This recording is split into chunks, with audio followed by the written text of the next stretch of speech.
Hi, I'm Marshall. I'm the owner of Going Gear, and this is the extended review of the Xtar XP4 Panzer battery charger. So here we have the Xtar XP4 Panzer battery charger. I don't do a lot of battery charger reviews, but we sell a ton of them. And so many people buy the Nightcore like the i2 and i4, and they always ask, do you have any other options out there that are better or offer any more features? And yeah, there are a lot of them out there. So I'm going to start doing some more battery charger videos. And I think this is one of the best chargers that we sell, so I decided to kick it off with this guy. So let's open it up, show you what you get on the inside. If you're not familiar with Xtar, they're kind of a smaller company, but they make amazing chargers. They have some pretty cool technology in them. They do a really good job. They're very well received in the flashlight community. They just make nice stuff. Let's open everything up, pull everything out, show you what you get. User manual, definitely worth a read. This charger can do a lot, so it's a good idea to read through that just so you know what's going on with the unit.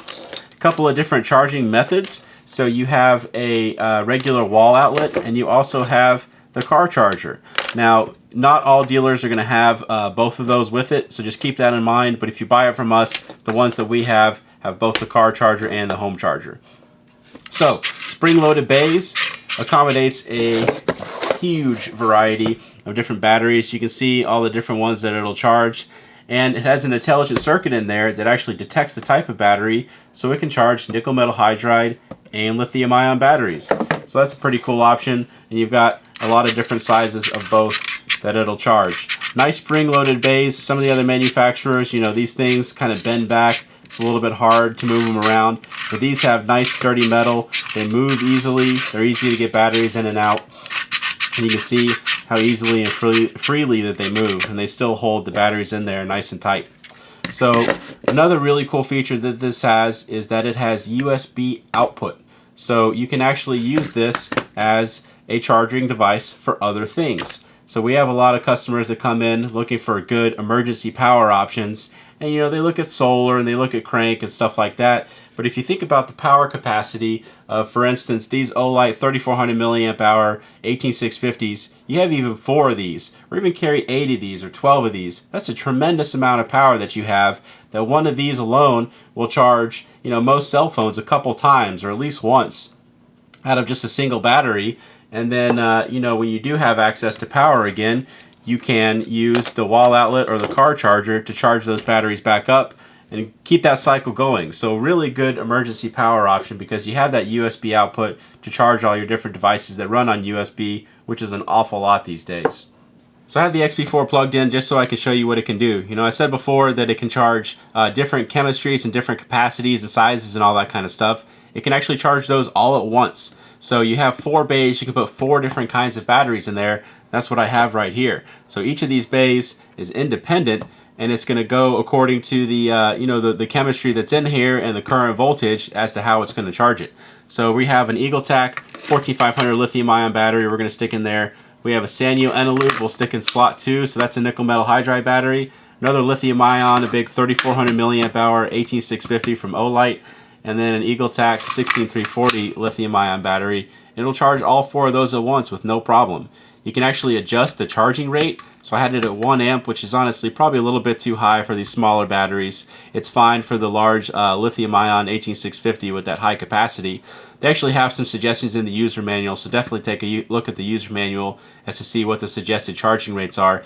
But if you have these high capacity batteries like these 3400 milliamp hour 18650s, if you just had the 0.25 amps that you have on a lot of chargers, a lot of them are charging at like the 0.25 or 350 milliamps. It's not going to be very fast. You're going to be looking at like 8 to 10 hours to charge a battery this size. So you can crank that up to 1 amp and get much faster charging. And there's still protection built into the battery and the charger and everything, so it greatly reduces the risk of any kind of explosion or fire or anything like that, because there's protection built in all over the place. And then you can drop it back down for the lower capacity batteries, or if you want a little bit safer charging, you have the 3 different rates. So you have the 0.25, 0.5, and a full amp that you can charge at.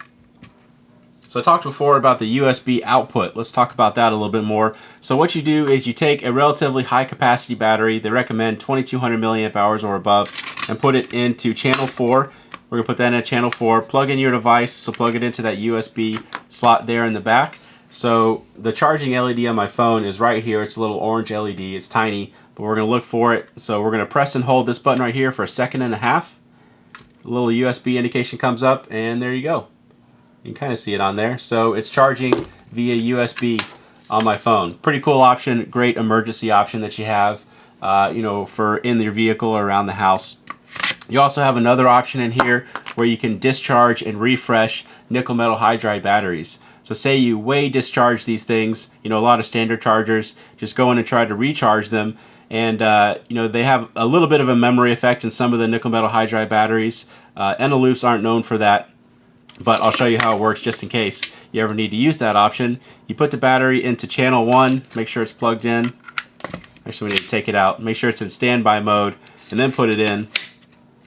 And you'll see the charging LED come on to red, and then you press and hold, and it'll start flashing like that. So then it's in the discharge cycle. So you can do discharge and refresh, where it'll discharge and then recharge the battery and get it back up to close to what the original capacity was. So that's a pretty cool option that you have in here as well. Lots of advanced circuitry in here, so you have reverse polarity protection. You know, I talked about how you can charge the different chemistries and everything. The independent channels. You can do the USB output, you can do the over discharge, or you can do the discharge and refresh for the nickel metal hydride batteries. You know, this thing doesn't get very hot compared to a lot of chargers that I've used. Just a lot of really nice features in this. You know, that's why I said I think this is one of the best chargers that we sell, Xtar XP4. If you like it, you can buy it from us, goinggear.com. Any questions or comments, just reach me down in the comments, or you can reach us at goinggear.com. And if you like the video, I do a lot of flashlight, knife, fire starting videos, and I'll start to review some more chargers since they are a pretty big product category for us. Thanks for watching.